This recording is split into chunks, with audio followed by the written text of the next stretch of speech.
of this and lots more coming up for you over the next 60 minutes. But first up, let's talk TCS. A quick run-through of the numbers before we invite Ravi Menon of Macquarie on the show.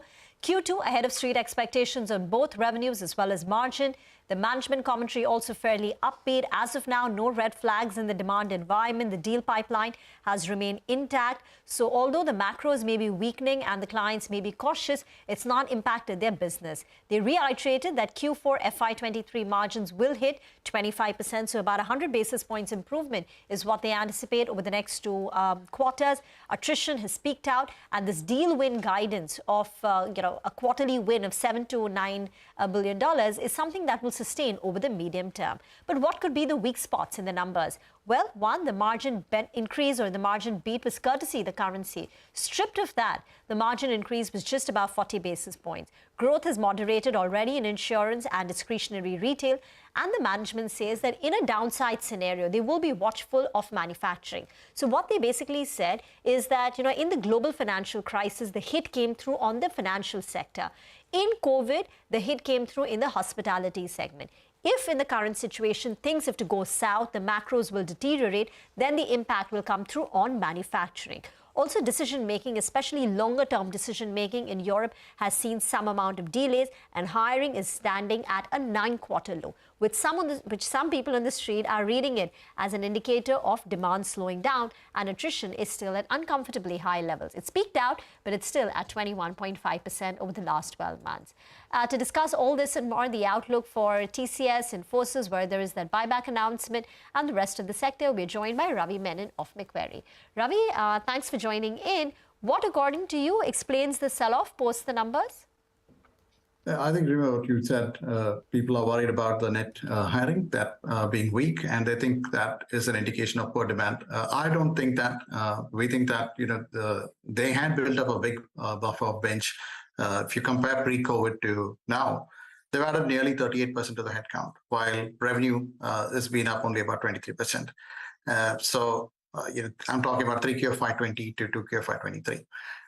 So that means that there is a lot of headroom in utilization. Yes, attrition had improved over the, if you think about it, quarter on quarter, it's flat now. So we think from here it starts trending down, and that gives you more headroom in utilization. So I think that's where management is confident to start taking up utilization. And I don't think of net hiring as an indication of near-term growth. It's more about what sort of buffer do you have, and and TCS does extremely long-term planning for how it hires.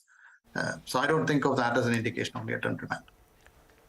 All right. Hi, Ravi. Good morning, and thanks for joining us. This is Pavitra. What are your thoughts on the margin that was reported? I mean, it was 24%, but we did have that entire currency impact sort of play out. They are saying that they're confident of getting to 25% by Q4 as well. How do you look at the margin picture now? So yes, you are right. The currency does play a role in this, and and that's expected, right? I mean, that's part of how the model is based on. So we have some headroom in utilization as well. I think that you will at least have another 200-300 basis point headroom in utilization, and that will flow down straight to the margins, which gets them back to the 26-28% band, which they're comfortable with operating. So I think that is a matter of time. As attrition starts coming down, I think you would naturally see margins start moving up. Okay. What have you made of the commentary that manufacturing could get hurt if things go south? And if that's the case, which would be the stocks, according to you, the companies which have the highest exposure to manufacturing?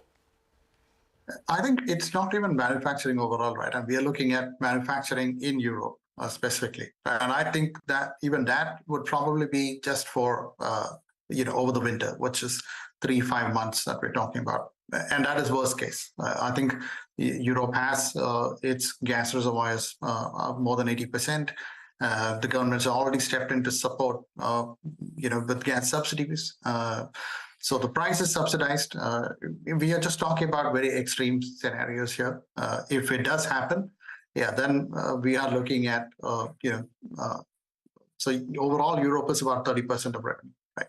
So even if that is 10% down, you're looking at a 3% impact on it. No, any particular companies, Ravi, sorry to interrupt, which have a high exposure to US manufacturing? Europe manufacturing? I don't think that we have that level of detail available. Okay. But yeah, it's but I would think that probably we know that Infosys has a large deal with Daimler, so perhaps that they might be a little bit more susceptible. But I would think of the deal that they have as something that cannot be changed, right? You have a long-term transformation. How do you just pull the plug on something like that? And these are regular keep the lights on kind of work. You can't really cut back on that. Okay. And what about insurance? Which are the companies with the highest exposure to insurance? Because that's a segment, PNC Insurance, which TCS called out, where they are a bit cautious. TCS is a little bit higher on insurance, especially because they've got the insurance BPAS as well. But that is primarily on the life and annuity side. So I think, again, it's not really something that I would worry about too much.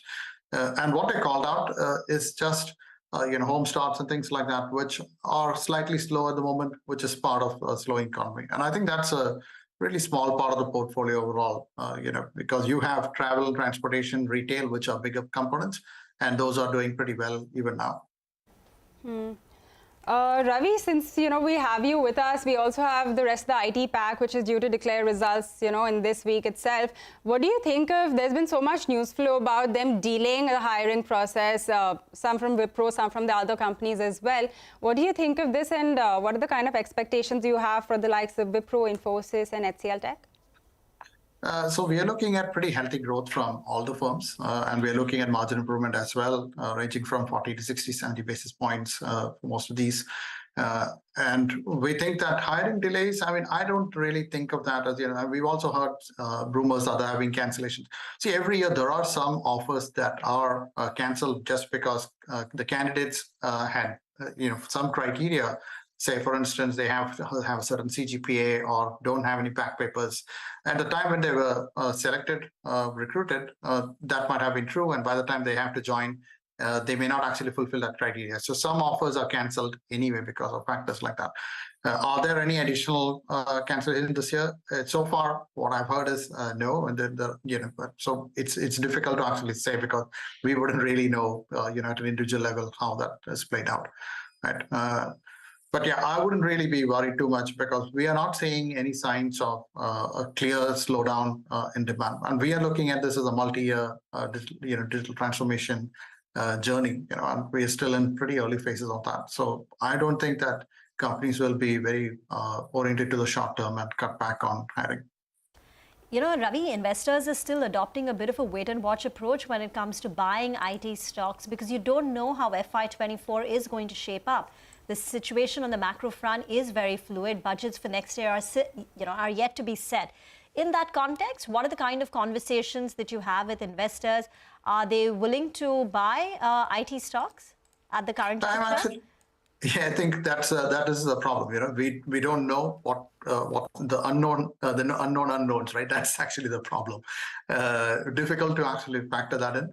But if you think about it this way, where look at the incremental revenue for TCS, for instance, that's implied by consensus. If you adjust for cross currency, you're talking about a step down from about $3.5 billion of addition this year to about $2.2 billion of revenue next year. I think that is a big step down, around 30%. We've actually, for context, what we saw during the GFC was about a 50% drop in incremental revenue. So I think a drop like this in pipeline, just when it's only in Europe and it's not, if the US has a synchronized slowdown across all sectors, then we are actually in a different situation. But I don't think that the US is in that situation yet, right? We are actually talking about probably some sectors still doing really well. You have energy doing well, travel, hospitality still picking up. So even retail, which is undergoing trouble, there are retailers who are actually a little behind the curve and are talking about investing. Levi's, for example, though they gave a profit warning, they said that they are investing in a direct-to-consumer business. They want to strengthen their online channel. So these are the kind of investments that will still continue. One final question, Ravi, on Infi buyback. The last two buybacks were about 9,200, 8,200, 8,300. Do you think this time the buyback amount could be a lot higher or a little higher than what we've seen in the past two instances, only because the company has to meet its stated capital allocation policy of returning 85% of its free cash flow and is currently short of that? So do you think the number could be more, maybe say 10,000, 12,000 this time, crores? It is possible. I mean, I think they can even do $1.5 billion. They've got more than $4 billion, cash balance. So I think even $1.5 billion would be fairly comfortable for them if they choose to do it. Historically, I think they tried to look at about, 2% or so of, the share count reduction. So that's probably what we should factor. All right. Ravi, would you like to take us through your preference in the IT pack? If you could just lay those out for us. Yeah, our top pick remains HCL Tech, followed by TCS, then Infosys, and then followed by Wipro and last second. But we are overweight on all five because we think that the sector actually deserves a re-rating now. Because we think the consensus is excessively bearish on both revenue and margin. All right, got that. Thank you so much, Ravi, for stopping by and speaking to us about TCS as well as the rest of the IT pack. It is going to be all about IT this week, as the rest of the earnings will